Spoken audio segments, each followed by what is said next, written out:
cucaracha que juega videojuegos, cucaracha bipolar.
Welcome back, Master Reen. Hey there, Sharon. I hope the sudden shower didn't catch you too unaware. Would you like me to fetch you a dry change of clothes? Nah, I'll survive. Thanks to your warning this morning, I was able to avoid the worst of the downpour. I'm amazed you were able to tell a storm was coming that far in advance, though. Chairman Arena takes a lot of business trips, so I'm used to keeping an eye on the weather. Never being caught unawares is just one of a maid's many responsibilities. I can't really picture any other maids holding themselves to such an unrealistic standard. I'll let you know when dinner is ready, so just wait in your room until then. I expect the meal will take a little longer to prepare than usual today. Oh? How come? Well, with 2 new residents in the dormitory, I thought I might make tonight's dinner a little fancier than usual. A welcoming feast of sorts for them. Really? That sounds like a great idea. I'm looking forward to it already. Anything I can help you with for it? Oh, could you?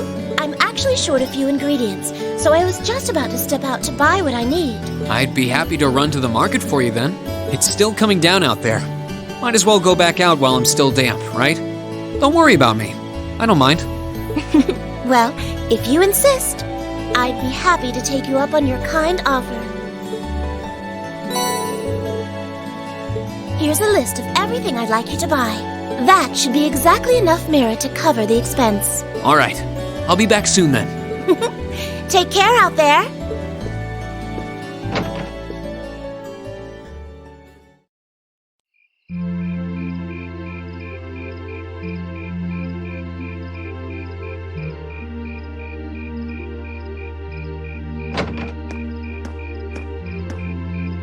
Looks like the rain must have stopped while I was inside. It's gotten pretty dark out, too. I'd better get back to the dorm. Oh, hello. Oh. You wouldn't happen to be one of the Class 7 students from Thor's, would you? Out for a little late-night shopping, are we? You could say that. But how did you know I'm from Class 7? You're one of the favorite topics at our radio station, actually. There are plenty of people out there who want to know more about Thor's dashing guys and gals in red. Oh, you work at the radio station? Hold on. Your voice sounds so familiar. Oh, maybe you know me from the radio? Ahem. Good evening, everyone. This summer's turning into a real scorcher, isn't it? To beat the heat, we're going to be broadcasting tonight from a park here in Trista. Ring any bells? Wait. Huh? You're Misty? From Abendtime?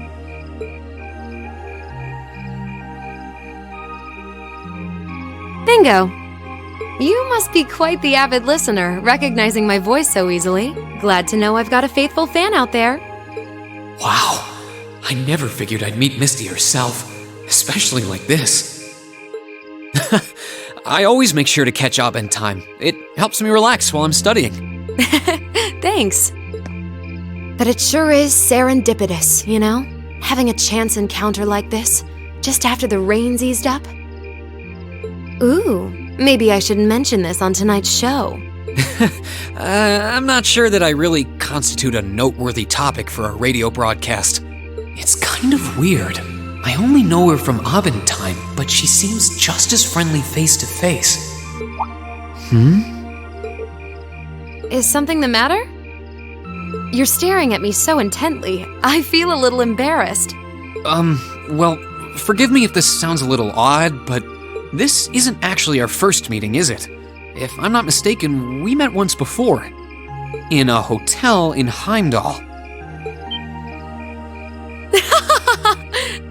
Wow, I can't believe it. I never figured anyone would actually catch on. So you really are her, the Azure Diva herself, Vita Clotilde. Right you are once again. Honestly, even the people I work with at the radio station don't seem to have noticed, so I'm surprised you could tell. That makes two of us. I almost didn't say anything because it just seemed too implausible. But if you don't mind me asking, how did a star like you end up working at Radio Trista? It's just a little something I do for fun on the side. Gotta spice life up a bit, right? The best part is, the people at the Opera House in Heimdall have no idea I come here to do my show every week. So don't go telling anyone, okay? It'll be our secret. Of course. I wouldn't dream of it. I'm amazed no one else has figured it out, though. It's not like you use a different voice when you're on the radio. Well, there's a little trick to it. You're not the only one who was surprised, though.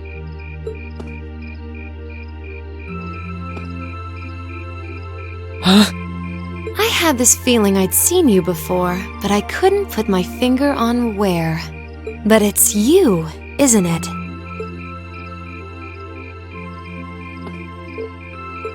Anyway, I have to get over to the studio now.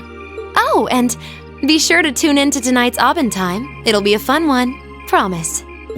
Wouldn't miss it. And give my regards to those two.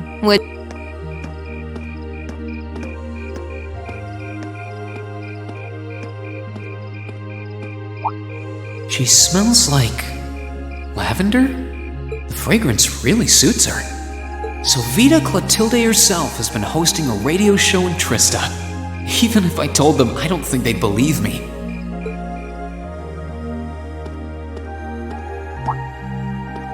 Oh, welcome back. Oh, hey there, Emma. Did you just get back too? Yeah, I just returned a short while ago. Were you out shopping? Yeah, Sharon asked me to go out and pick up a few things for dinner, though I ended up taking a bit longer than I expected. Wait, do I smell lavender on you? This is perfume, isn't it? How did it get onto you? Oh, right. I guess I must have soaked up the scent too. She did get pretty close. That's the only thing I can think of. Reen, I can only hope the reason you ended up taking longer than expected isn't because you were... Whoa, hold on. You've got the wrong idea, Emma. I just happened to bump into someone I know while I was out, that's all. Nothing scandalous, nothing I'd be ashamed of. I never said it was. Though you do seem strangely defensive for a man who has nothing to hide. Huh. I wonder what would happen if Elise and the other girls were to catch wind of this. I swear, I just ran into someone I know after I left the store. Nothing happened. You just like raking me over the coals, don't you?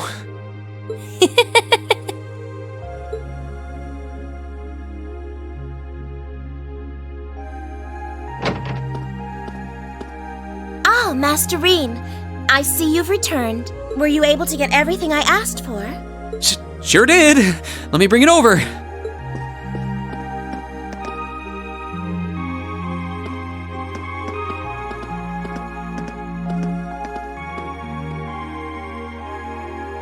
Lavender. Huh. No, that's impossible.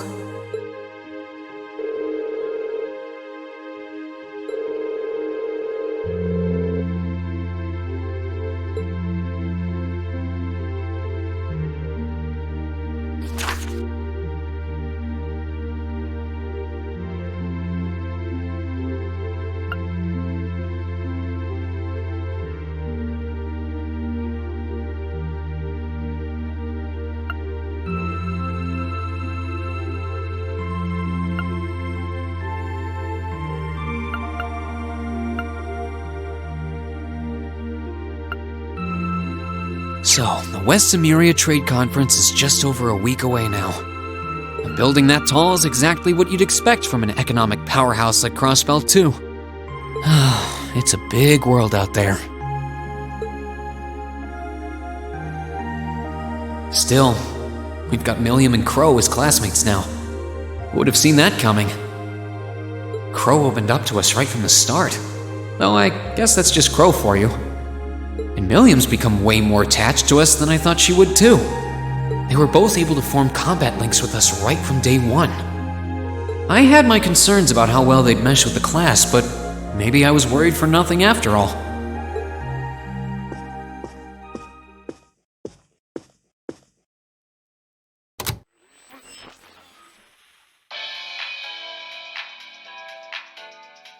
Good evening. I'm your host, Misty. It's August 18th and we're winding down a busy day here at 9 p.m. I'm here to give you all the cool you need to beat this summer heat. Hey, looks like I'm not too late to catch this week's Abend time.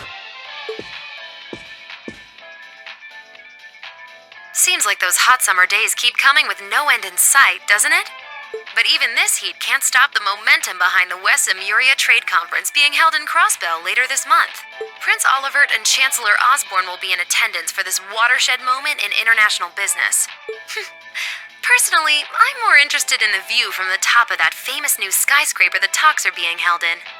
In some news closer to home, you all have probably noticed the summer showers we're getting here in Trista. The rain's let up for now, but it's managed to push that nasty nighttime humidity right off the charts. It's nights like these I wish I could smuggle an ice-cold beer into the studio. And the director is chilling over there, drink in hand, mocking me. But you know what? Forget that guy. Anyway, for all you students out there, your summer vacation's probably wrapping up, so I hope you made the most of it.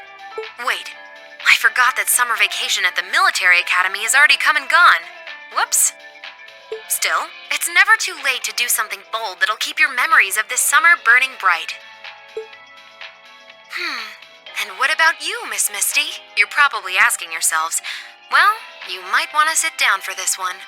Because fate had a romantic rendezvous in store for yours truly just on the way to the studio today. A tryst with a young man in a park after sunset. Droplets of rain clinging to the grass. I'll treasure the memory forever. Or I would, if I hadn't just made it up on the spot. Chalk it up to a dreamer's poetic license, I guess. Still, maybe one day I'll feel the thrilling rush of a summer love. Gotta keep the fire burning. Wait, is she talking about when I ran into her earlier tonight? She's got quite the playful personality, though somehow that doesn't come as too much of a surprise. It's kind of weird thinking that I just met her on the street a couple hours ago. Anyway, I have to get over to the studio now.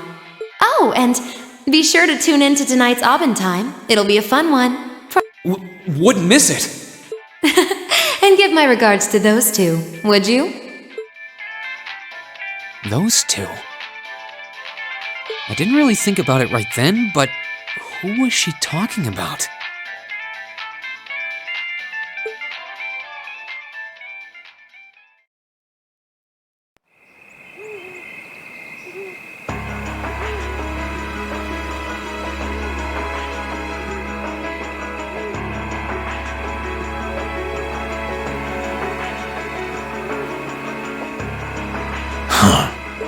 Ah, so you've arrived. Good to see you, boss. Oh, you're awfully early. Well met, Comrade V, Comrade S. I see that you finished all your preparations as well. Smooth as silk. Although you're the one who'll be taking center stage in our next operation without a doubt. Who'd have thought you'd volunteer to go pound the pavement in Crossbell? The Red Constellation are gonna be there. I still think I'm the prime choice for this one. I disagree. As I can no longer rely on the power of the flute, it makes the most sense for me to go. Especially when you consider the very real possibility that we may have to accept a necessary sacrifice for the greater good. That is the best way for us to achieve what we desire. You're serious? You really are too morose for your own good. I could say the same of both of you.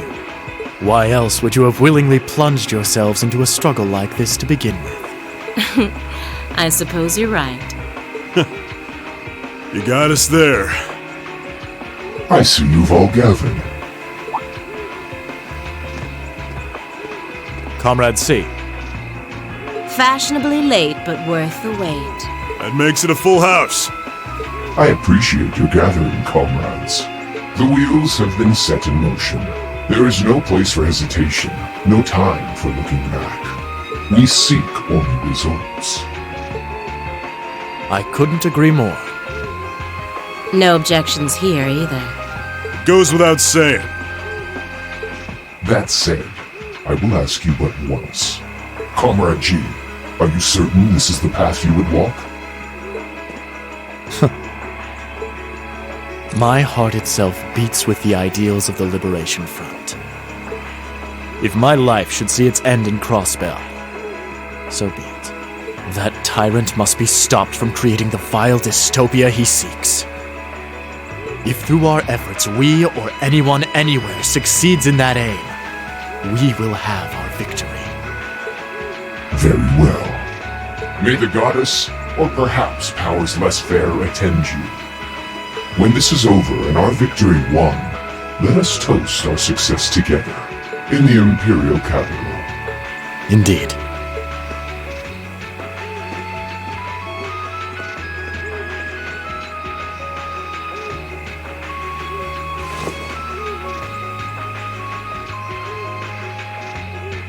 Farewell, my comrades.